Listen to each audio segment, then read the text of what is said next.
November 9th, 2004. A mild autumn afternoon on an active construction site in Walnut Creek, California. A massive fireball looms over a busy street, sending the crew below scrambling for safety. It sounded like something really big hit something really big.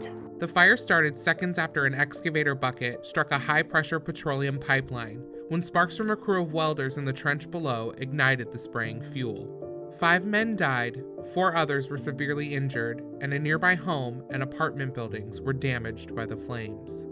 And everybody just tried to help each other, get away from the danger. It really affected most of us. I would say, if not all of us. The crew worked for a prominent Northern California contractor. The project owner, a large municipal utility district, hired them 2 months earlier to take over installation of a new 69-inch water line. The previous company had been let go earlier in the year following a series of project delays.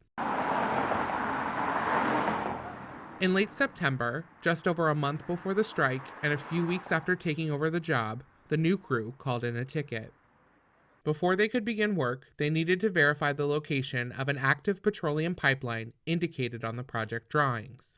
The design firm on the project had included a note calling special attention to a specific portion of the project path. The note had been added after maps and drawings provided by the pipeline owner indicated a potential jog in the line, which had been installed to avoid an oak tree that was no longer there. Following the ticket request, a representative from the utility district set up a meeting between the new construction supervisor and the petroleum company's line rider.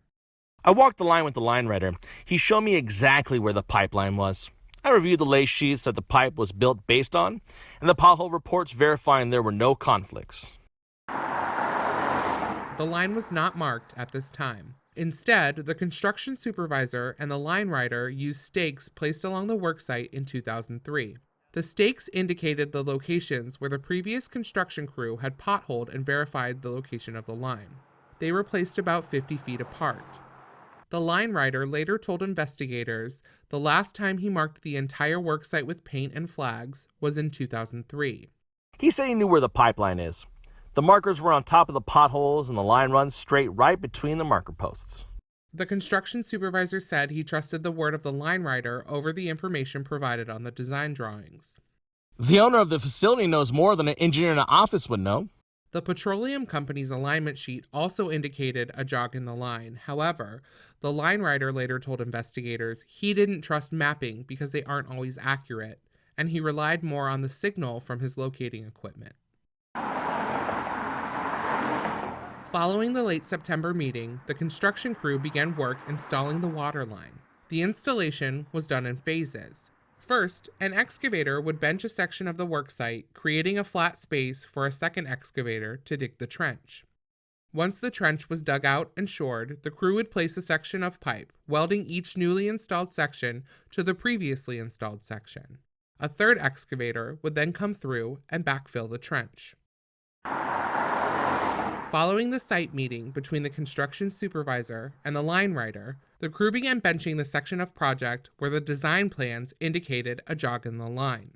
Per an agreement between the utility district and the pipeline owner, a representative of the petroleum company was to be on site anytime the crew was excavating near the fuel line. On this job, the line rider sometimes rotated standby duties with a contract inspector when scheduling needs required it.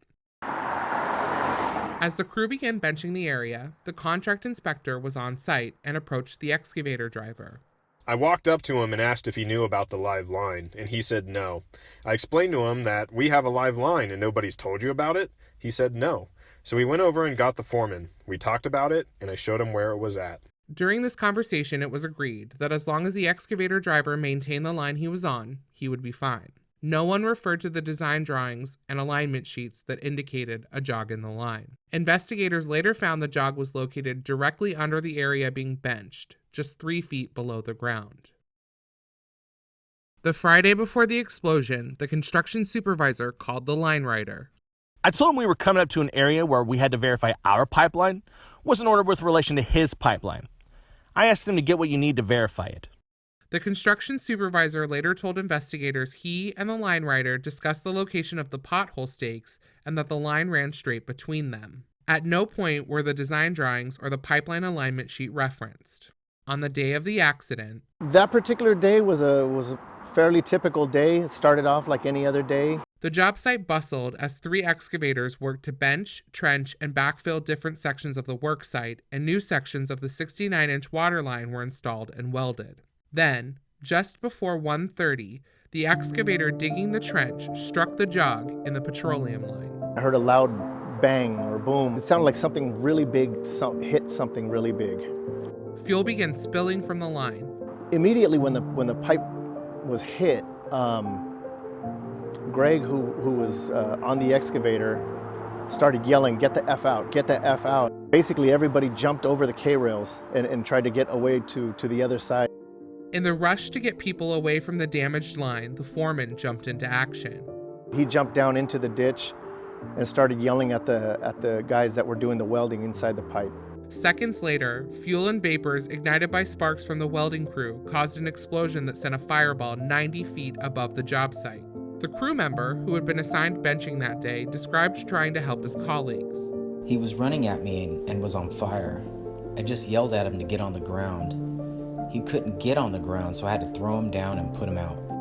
Miles away from the scene, at the petroleum company's control center in Concord, an alarm went off warning operators of a large pressure drop in the pipeline. They immediately shut down the pipe and started draining fuel from the line. Back at the scene, emergency responders arrived and began evacuating nearby homes and apartments and airlifting the injured to nearby hospitals to treat their burns. 5 men died in the explosion and 4 others were severely injured. Most were members of the tight-knit construction crew who had worked together for over a decade. It really affected most of us. I would say if not all of us. Most of the guys that were out here, we had all been with the company for a while. And again, we were pretty close. I think most everybody knew somebody that was either killed or severely injured. Gonzalez says the incident forever changed his friend who was driving the excavator that struck the line.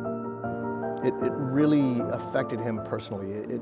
He took it to heart. You would almost think he blamed himself.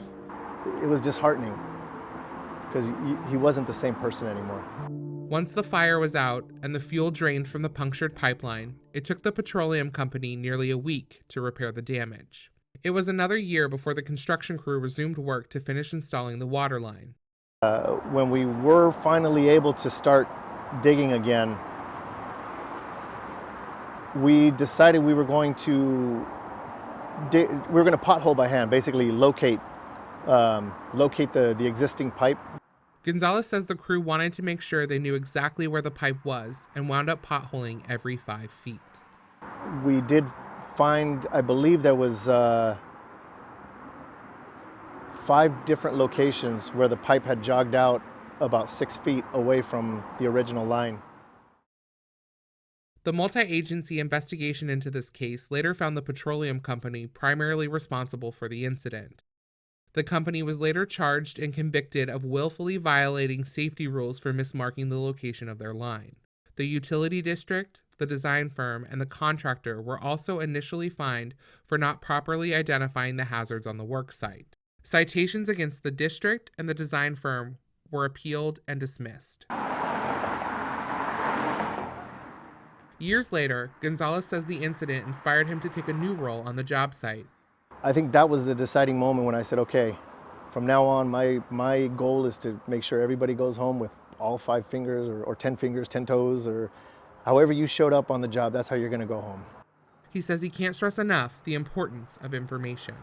Is make sure you have every source of, whether it be plans, whether it be as-built, witnesses. In this industry, you put yourself in harm's way. Do everything you can to try and minimize the danger.